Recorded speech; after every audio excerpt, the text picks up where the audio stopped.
Saya di sini akan menjelaskan materi dengan judul Peradaban Turki Utsmani. Turki pada masa Kerajaan Utsmani Ottoman, Turki sebagai negara adikuasa berperan penting dalam sejarah pengembangan wilayah Islam. Turki berhasil menyebarkan Islam ke Eropa setelah menaklukkan Konstantinopel pada tahun 1453. Masa pemerintahan Sulaiman I 1520 sampai 1566 merupakan puncak Turki Utsmani. Pada tahun 1923, Mustafa Kemal Atatürk memproklamasikan Turki menjadi negara republik modern dan sekuler. Peradaban Islam di Turki memiliki sejarah yang panjang. Sejak abad pertama Hijriah hingga suku Turki menjadi penganut dan pembela Islam. Pengaruh Turki dalam dunia Islam semakin terasa pada masa pemerintahan Al-Mu'tasim, khilafah terakhir dinasti Abbasiyah. Sejak masa itu, bangsa Turki dari berbagai suku senantiasa terlihat dalam jatuh bangunnya berbagai dinasti di daerah atau tempat mereka bertempat tinggal dan mengabdi. Kerajaan Utsmani Ottoman dalam sejarah umat Islam Turki memiliki peranan yang sangat penting terutama dalam pengembangan wilayah Islam. Turki pernah menjadi negara adikuasa di dunia, yaitu ketika berada di puncak keemasannya pada masa Kerajaan Utsmani. Turki juga menaklukkan Konstantinopel, Istanbul, mengakhiri kekuasaan Kekaisaran Romawi Timur, Bizantium, dan selanjutnya membawa Islam ke Eropa. Di samping itu, Turki juga mempunyai jasa besar dalam bidang arsitektur, kebudayaan, dan ekonomi. Kerajaan Turki Utsmani merupakan salah satu dari 3 kerajaan besar dalam Islam pada masanya, sekitar tahun 1500 sampai 1800 Masehi. 2 kerajaan besar lainnya yang dimaksud ialah Kerajaan Safawi di Persia dan Kerajaan Mughal di India. Salah satu sumbangan terbesar Kerajaan Utsmani bagi penyebaran Islam adalah penaklukan kota benteng Konstantinopel, ibu kota Romawi Timur 1453. Penaklukan terjadi pada masa Muhammad II 1451 sampai 1481 yang terkenal dengan gelar Al-Fatih, Sang Penakluk. Dengan dikuasainya kota itu, Islam ke Eropa memperoleh kesuksesan dan ibu kota kerajaan Turki Utsmani dipindah di Istanbul dan menjadi pusat tetapnya kekuasaan kerajaan Turki Utsmani hingga kelak sampai berganti menjadi republik.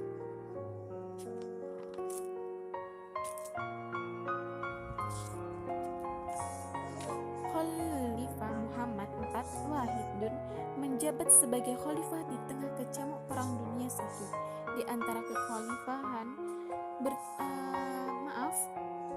antara kekalahan bertubi-tubi yang menimpa negara Utsmani sampai sekutu dapat menduduki Istanbul yang jatuh untuk pertama kalinya sejak ditaklukkan Sultan Al-Ghazali Muhammad Al-Fatih. Italia pun menduduki satu bagian dari selatan Anatolia, sementara Yunani menduduki bagian barat Anatolia ditambah Trakia, maka negara Utsmani menyerah. Demikianlah, dalam waktu pemerintah yang sebentar saja Ittihad Federasi Cemiti sudah menyanyiakan negara Utsmani, membuatnya mengalami kemunduran sekian abad, serta mengenakan padanya pakaian kehinaan dan kekalahan yang memalukan. Pada eranya, Khalifah Muhammad IV didekati Mustafa Kemal yang pernah menemaninya dalam pelisiran di Berlin. Sewaktu itu masih menjadi putra mahkota Mustafa Kemal pun menggantikan sang khalifah sehingga ia tidak ingin bernasib sama seperti khalifah sebelumnya. Ia pun menyerahkan jabatannya sebagai khalifah kepada Abdul Majid II, putra mendiang Khalifah Abdul Aziz.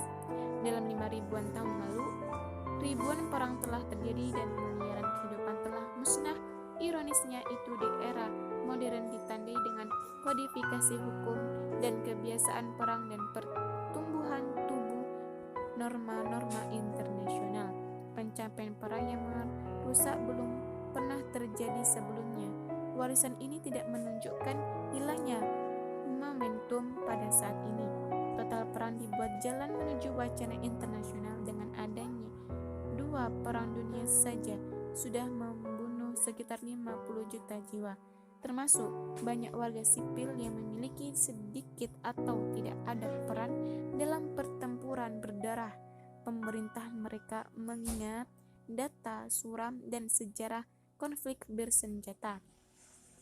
Pentingnya pengaturan pelaksanaan perang tidak dapat diragukan. Hukum perang dengan perang keunikannya dalam mempertahankan hak-hak membuah badan aturan-aturan yang nyata untuk situasi pertempuran yang mendasar dan memberikan peraturan lebih lanjut yang signifikasikan bagi mereka yang menghadapi konflik bersenjata tak tergantikan. Perang Dunia I 1914 sampai 1918 lantaran sengketa besar itu adalah pembunuhan 28 Juni 1914 terhadap Pangeran Franz Ferdinand dari Austria-Hungaria di Sarajevo oleh seorang nasifanaris Serbia.